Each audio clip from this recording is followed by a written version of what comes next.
Magsitayo na po ang lahat.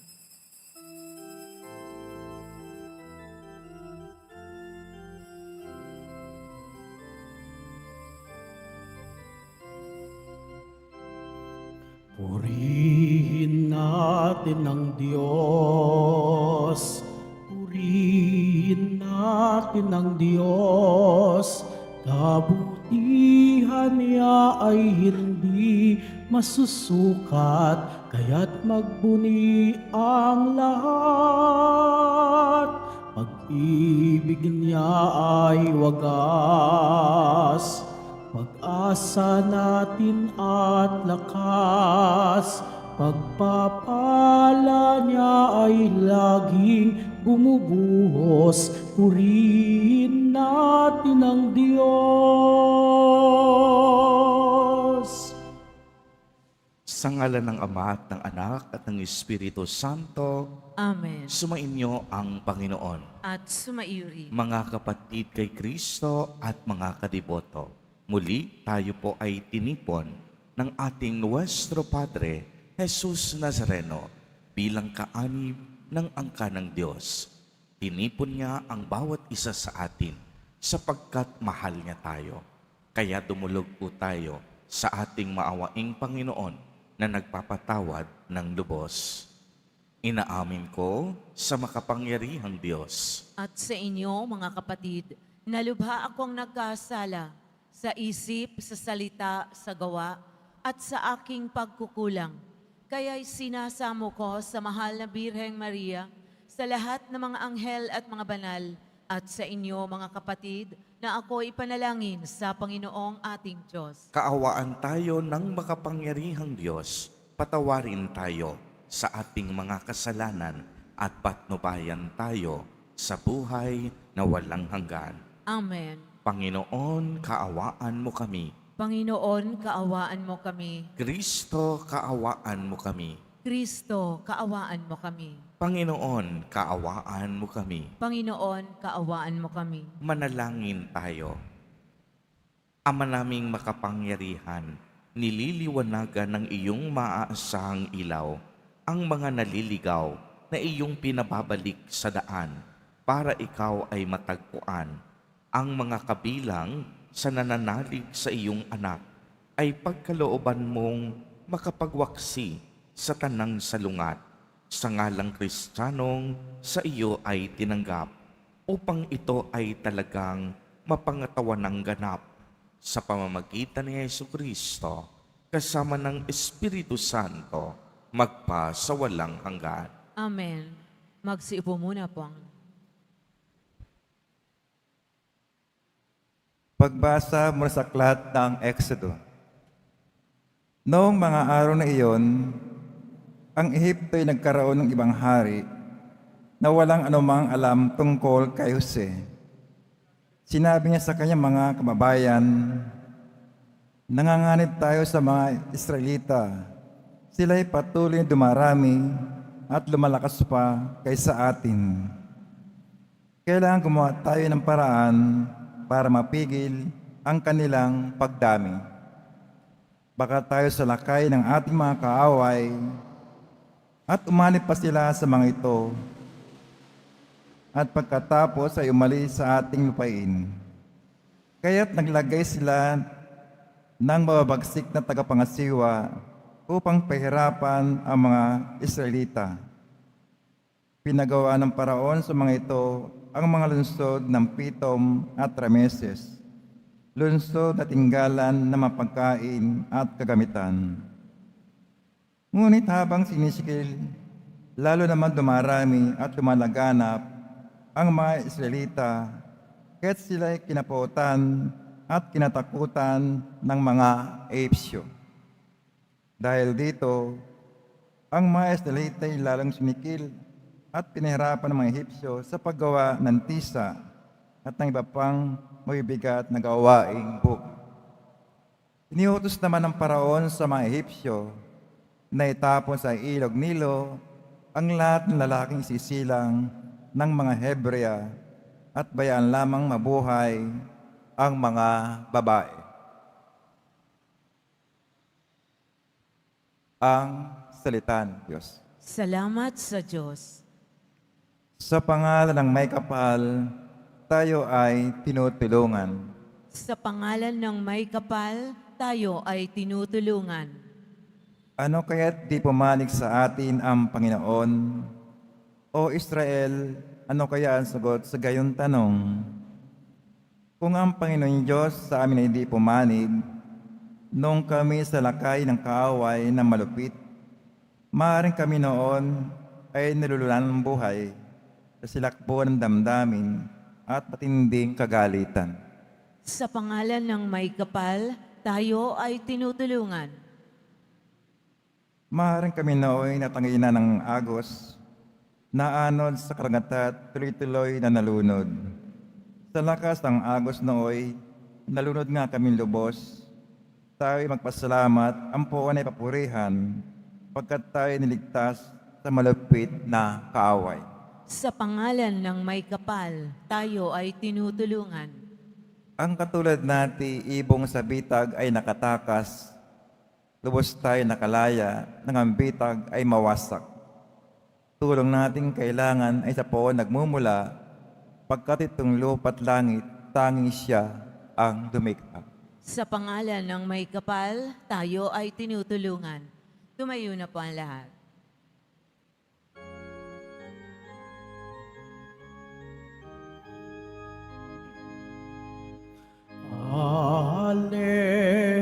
Alleluia, Alleluia, Alleluia, Alleluia.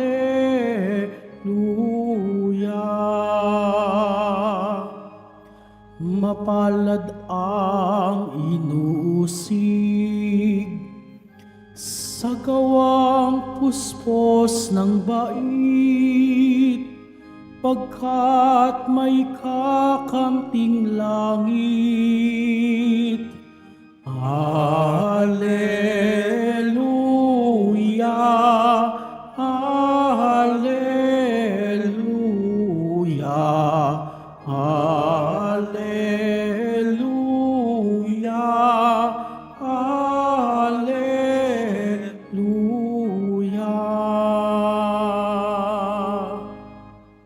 Sumainyo ang Panginoon. At sumairi. Ang mabuting balita ng Panginoon ayon kay San Mateo. Papuri sa iyo, Panginoon. Noong panahong iyon, sinabi ni Jesus sa kaniyang mga apostol, "Huwag ninyong isiping na parito ako upang magdala ng kapayapaan sa lupa, na parito ako upang magdala ng tabak, hindi kapayapaan, sapagkat naparito ako upang papaglabanin ang anak na lalaki at ang kaniyang ama, ang anak na babae at ang kaniyang ina, ang manugang na babae at ang kaniyang biyanang babae, nawawala ng kaniyang buhay dahil sa akin ay magkakamit nito. Ang tumatanggap sa inyo ay tumanggap sa akin, at ang tumatanggap sa akin ay tumatanggap sa nagsugo sa akin. Ang tumatanggap sa isang propeta dahil sa siya'y propeta ay tatanggap ng gantimpala ukol sa propeta. At ang tumatanggap sa isang taong matuwid dahil sa siya'y matuwid ay tatanggap ng gantimpalang nauukol sa taong matuwid. At sinumang magbigay ng kahit isang basong tubig na malamig sa isa sa maliliit na ito, dahil sa ito'y alagad ko, tinitiyak ko sa inyong tatanggap siya ng gantimpala." Matapos tagubilinan ang 12 alagad, umalis si Jesus upang magturo at mangaral sa mga bayang malapit doon. Ang mabuting balita ng Panginoon. Pinupuri ka namin, Panginoong Hesukristo. Magsiupo muna po tayo. Magandang umaga po sa inyong lahat, mga kapatid kay Kristo. Sa lahat po ng ating mga taga-subaybay sa iba't ibang online platforms at sa lahat ng ating mga kadiboto sa iba't ibang panig ng Pilipinas at maging sa buong mundo kung saan tayo ay naaabot ngayon ng ating live streaming. Papayapang umaga din po sa inyong lahat. Purihin at dakilain natin ang ating Panginoon, ang mahal na poong Jesus Nazareno. Mga kapatid kay Kristo at mga kadiboto, malugod po namin kayong tinatanggap sa Basilica Minor at Pambansang Dambana ni Jesus Nazareno. Isa po sa pinakakilalang titulo na inuugnay kay Jesus ay ang Prinsipe ng Kapayapaan. Gayunpaman, narinig natin sa ating ebanghelyo ang mismong pahayag niya. Iniisip ba ninyo na ako'y naparito upang magdala ng kapayapaan sa lupa? Hindi. Sinasabi ko sa inyo, naparito ako upang magdala ng tabak, hindi kapayapaan. Hindi po ba magkasalungat ang kapayapaan, tabak at pagkakabahabahagi? Ano po ang mensaheng sinisikap iparating ni Jesus Nazareno sa kaniyang mga alagad at sa bawat isa sa atin ngayon na natitipon sa kaniyang piging? Sinusubukan ba niyang buksan ang ating puso at isipan sa katotohanan ng ating modernong mundo at sa realidad ng mga kalagayan natin bilang mga tao? Kung inyo pong babasahin at magninilay sa lumang tipan, nakaranas ang mga propeta ng pang-iinsulto at panlalait mula sa mga tao kapag kanilang ipinapahayag ang katotohanan mula sa Diyos.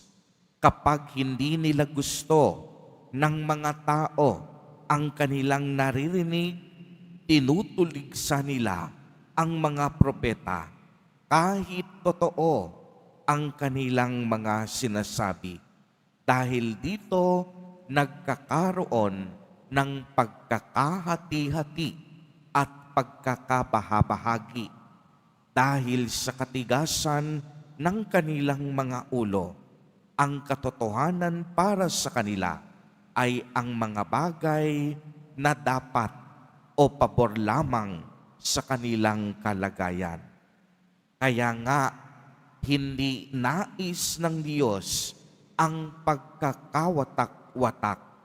Ngunit ito ay nagaganap kung hindi tayo nakikinig sa kaniyang tinig. Kung sarili natin ang ating pinakikinggan, ito po ang tinutukoy ni Jesus Nazareno ng pagkakabahabahagi. Sa ating mundo ngayon, tuwing umaga, marami tayong nakikita at naririnig na kwento ng mga tunggalian at pagkakahati-hati. Marahil ang nakakatakot na kwento ay ang kwento ng karahasan at pagkakawatak-watak ng pamilya. Hindi lamang sa lipunan, kung hindi sa loob mismo ng ating mga tahanan. Ang mga dibisyong ito ay lubhang napakarami at nakakabahala. Ang iba dito ay sanhi ng hindi pagtanggap sa katotohanan at tunay ngang nangyayari ang pagkakahati-hati sa loob mismo ng pamilya kung hindi bukas ang puso at kalooban ng mga miyembro nito sa katotohanan ng mabuting balita. Mga kapatid, Ang totoo ay totoo. Hindi natin pwedeng palitan ng kamalian o kasinungalingan ang katotohanan. Kapag ginawa natin ito, makakaranas tayo ng pagkakawatak-watak gaya ng sinasabi sa ating ebanghelyo. Mga kapatid kay Kristo, naway manahan sa ating puso si Jesus Nazareno at hindi ang ating mga pansariling kagustuhan. Ang pagkakawatak-watak ay nagaganap kung hindi tayo bukas sa plano ng Diyos. Ang kapayapaan ay mawawala kung binabaliwala natin ang kalooban ng Diyos at nakatutok lamang tayo sa ating makitid na pag-iisip. Magiging malaya lamang tayo kung tatanggapin natin ang kalooban ng Diyos sa ating mga buhay. Amen. Purihin at dakilain natin ang ating Panginoon, ang mahal na poong Jesus Nazareno.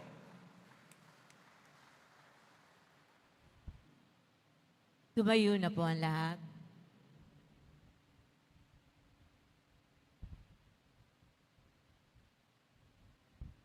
Minamahal kong mga kapatid, kung tapat tayo kay Kristo, huwag nating asahan na magiging sikat tayo. Naway hubugin ang ating mga harangarin ng hiwagang ito ng kaharian ng Diyos. Sa bawat panalangin ang ating itutugon, Panginoon, Ikaw ang aming buhay. Panginoon, Ikaw ang aming buhay. Ang mga miyembro ng simbahan naway maging matapang at lagi ng tapat sa pananampalataya sa gitna ng pakikipagtunggali at pag-uusig. Manalangin tayo. Panginoon, Ikaw ang aming buhay. Ang mga magulang naway magkaroon ng lakas at tapang upang gabayan ang kanilang mga anak sa daan ng pananampalataya at kristyanong pamumuhay. Manalangin tayo. Panginoon, Ikaw ang aming buhay. Ang mga kabataan naway magkaroon ng lakas na mapaglabanan ang impluensya ng kasamaan. Manalangin tayo. Panginoon, Ikaw ang aming buhay. Ang mga may sakit, mga nalulumbay, mga naliligalig, at yung nagdurusa sa isip at katawan, naway hipuin ng Panginoon. Manalangin tayo. Panginoon, Ikaw ang aming buhay. Yung mga namayapa, naway maging masayang walang hanggan sa kaharian ng Diyos Ama. Manalangin tayo. Panginoon, Ikaw ang aming buhay. Ama naming Diyos, ipinadala mo ang iyong anak upang tulungan kami sa aming mga pakikibakas sa buhay. Bigyan mo kami ng kapanatagan sa kabila ng aming pagdurusa at bigyan mo kami ng lakas na kumilos ng mayroong pananalig sa iyong salita. Hinihiling namin ito sa pamamagitan ni Kristo na aming Panginoon. Amen. Magsiupo muna po tayo.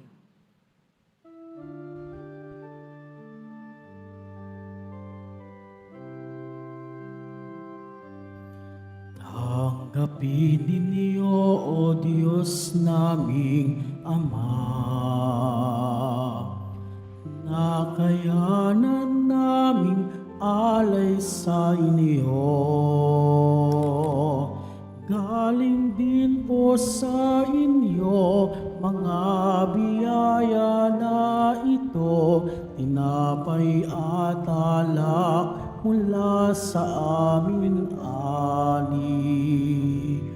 Inyo po nawa itong ikaligaya. Kung mamarapatin po sila'y inyong gawin. Katawan at tugo ng inyong anak minamahal naming Jesus. Minamahal naming Jesus.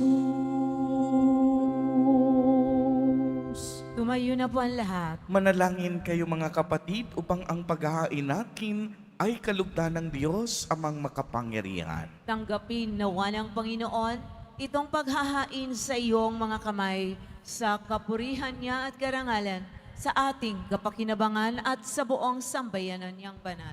Ama naming lumikha, tunghayan mo ang mga alay ng iyong sumasamong sambayanan at tanggapin mo ang mga ito para magdagdagan ang iyong kabanalan sa mga nananalig na tunay sa pamamagitan ni Jesucristo kasama ng Espiritu Santo magpa sa walang hanggan. Amen. Sumainyo ang Panginoon. At sumairi. Itaas sa Diyos ang inyong puso at diwa. Itinaas na namin sa Panginoon. Pasalamatan natin ang Panginoong ating Diyos. Marapat na siya ay pasalamatan. Ama naming makapangyarihan, tunay ngang marapat na ikaw ay aming pasalamatan.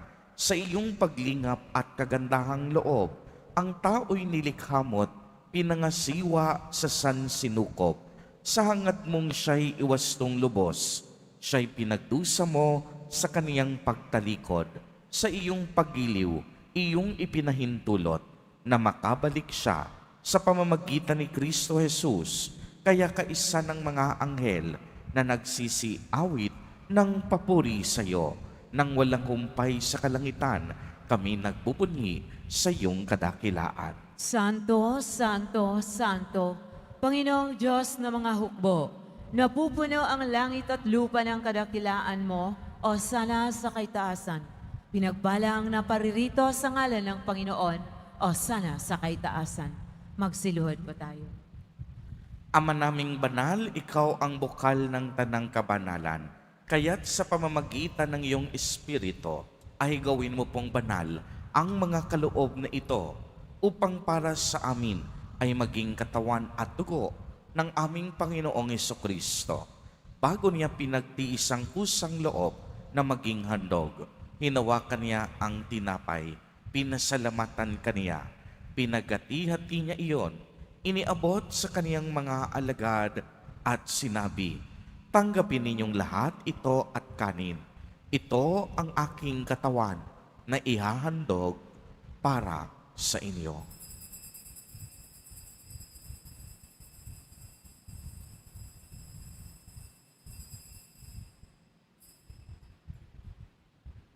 Gayon din naman noong matapos ang hapunan, hinawakan niya ang kalis.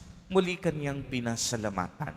Iniabot niya ang kalis sa kaniyang mga alagad at sinabi, "Tanggapin ninyong lahat ito at inumin. Ito ang kalis ng aking dugo, ng bago at walang hanggang tipan. Ang aking dugo na ibubuhos para sa inyo at para sa lahat sa ikapagpapatawad ng mga kasalanan. Gawin ninyo ito sa pag-alaala sa akin."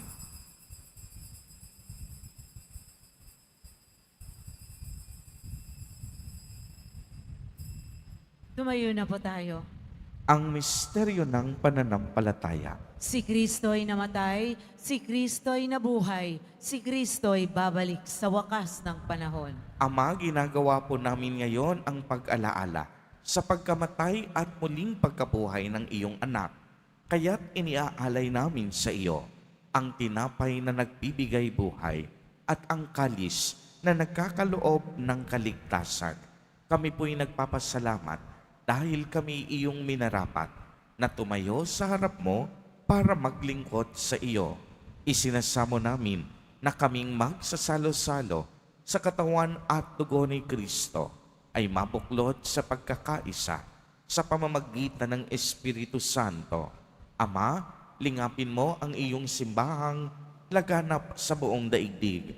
Puspusin mo kami sa pag-ibig kay isa ni Leon na aming Papa at ni Jose na aming Obispo at ng Tanang Kaparian. Alalahanin mo rin ang mga kapatid naming nahimlay nang may pag-asang sila'y muling mabubuhay gayon din ang lahat ng mga pumanaw. Kaawaan mo po sila at patuloyin sa iyong kaliwanagan. Kaawaan mo at pagindapatin kaming lahat na makasalo sa iyong buhay na walang wakas, kaisa ng mahal na Birheng Maria na Ina ng Diyos, ng kabiyak ng puso niyang si San Jose, kaisa ng mga apostol at ng lahat ng mga banal na namuhay dito sa daigdig ng kalugod-lugod sa iyo, maipagdiwang nawa namin ang pagpupuri sa ikararangal mo sa pamamagitan ng iyong anak na aming Panginoong Hesukristo. Sa pamamagitan ni Kristo, kasama niya at sa Kanya, ang lahat ng parangal at papuri ay sa iyo, Diyos amang makapangyarihan, kasama ng Espiritu Santo, magpa sa walang hanggan. Amen. Sa tagubilin ng mga nakagagaling na utos at turo ni Jesus na Panginoon natin na Diyos, ipahayag po natin ng lakas loob. Ama namin, sumasalangit ka. Sambahin ang ngalan mo, mapasa amin ang kaharian mo, sundin ang loob mo dito sa lupa para nang sa langit. Bigyan mo kami ngayon ng aming kakanin sa araw-araw at patawarin mo kami sa aming mga sala para ng pagpapatawad namin sa nagkakasala sa amin. At huwag mo kaming ipahintulot sa tukso at iadya mo kami sa lahat ng masama.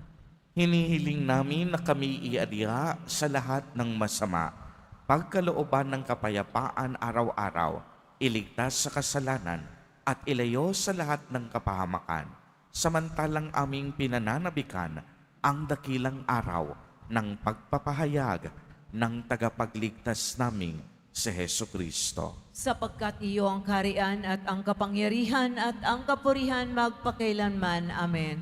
Panginoong Hesukristo, sinabi mo sa iyong mga apostol, kapayapaan ang iniiwan ko sa inyo, ang aking kapayapaan ang ibinibigay ko sa inyo.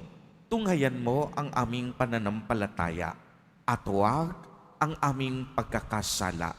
Pagkalooban mo po kami ng kapayapaan at pagkakaisa ayon sa iyong kalooban, kasama ng Espiritu Santo, magpa sa walang hanggan. Amen. Ang kapayapaan ng Panginoon ay laging sumainyo. At sumairi. Magbigayan po tayo ng kapayapaan sa isa't isa. Kordero ng Diyos na nag-aalis ng mga kasalanan ng sanlibutan, maawa ka sa amin. Kordero ng Diyos na nag-aalis ng mga kasalanan ng sanlibutan, maawa ka sa amin. Kordero ng Diyos na nag-aalis ng mga kasalanan ng sanlibutan, ipagkaloob mo sa amin ang kapayapaan. Lumuhod po tayo. Ito ang kordero ng Diyos. Ito ang nag-aalis ng mga kasalanan ng sanlibutan. Mapalad ang mga inaanyayahan sa kaniyang piging. Panginoon, hindi ako karapat-dapat na magpatuloy sa iyo, ngunit sa isang salita mo lamang ay gagaling na ako.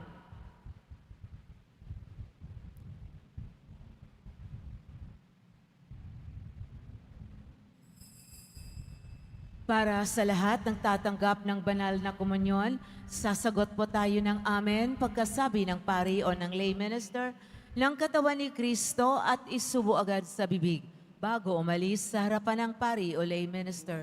Sumunod po tayo.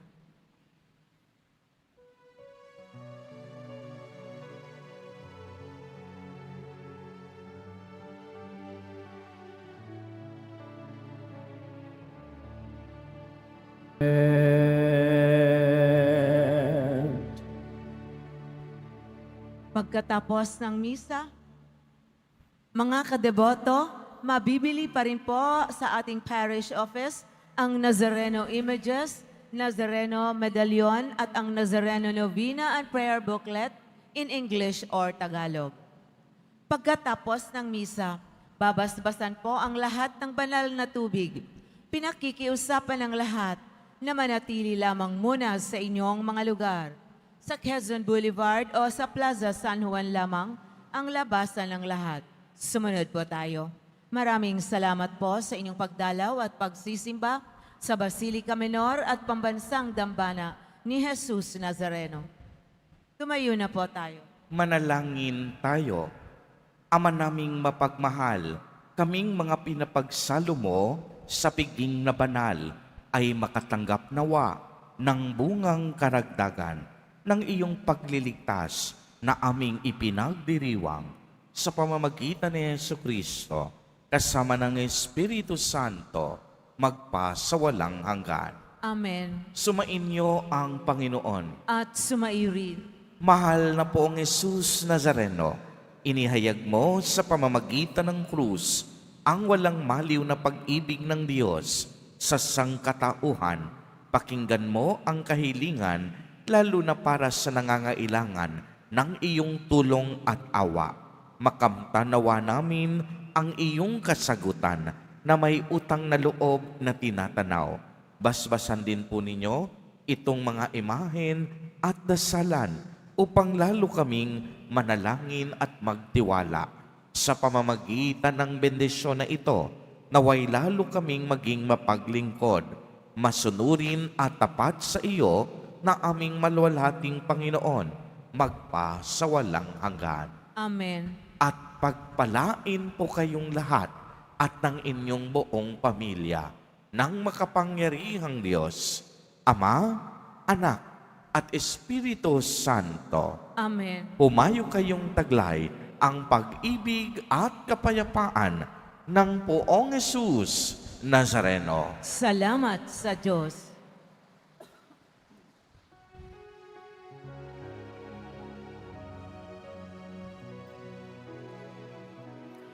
Nuestro Padre Jesus Nazareno, sinasamba ka namin, pinipintuho ka namin, aral mo ang aming buhay at kaligtasan. Nuestro Padre Jesus Nazareno, iligtas mo kami sa kasalanan. Ang krus mong kinamatayan ay sagisag ng aming kaligtasan. Nuestro Padre Jesus Nazareno, dinarangal ka namin. Nuestro Padre Jesus Nazareno, niluluwalhati ka namin. Nuestro Padre Jesus Nazareno, dinarangal ka namin. Nuestro Padre Jesus Nazareno, niluluwalhati ka namin.